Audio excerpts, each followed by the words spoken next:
Sirado na ang Philippine Sanjaya Steel Corporation sa loob ng PEVEDEC Industrial Estate, Taguluan, Misamis Oriental. Mas kinis kag mas healthy na ang skin ko. Salamat sa DTX Beauty Soap. Matapos ang search operation noong Mayo 16 ngayong taon, tinutukan sa search operation ng NBI Central Office Personnel, Department of National Defense at iba pang ahensya sa gobyerno ang mga undocumented Chinese nationals, mga iligal na aktibidad at umano'y delikadong kemikal sa naturang pabrika. Personal ding binisita ni National Defense Secretary Gilbert Gibo Chidoro ang pabrika. Ayon sa investigasyon, 69 Chinese nationals at isang Pilipino ang umano'y nagtatrabaho sa Sanjaya na walang kaukulang dokumento. Ang kontrobersyal na Sanjaya Steel Corporation ay inuugnay sa negosyanteng si Tony Yang. Dating presidente ng kumpanya ay nasangkot sa mga raid dahil sa umano'y paglabag sa immigration, labor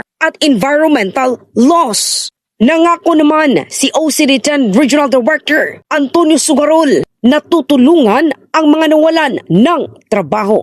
Ako si K5K Buscaino para sa Kampiyon na Balita, Serbisyo Publiko at Kasiyahan, K5 News FM. Mas kinis kag mas healthy na ang skin ko. Salamat sa DTX Beauty Soap.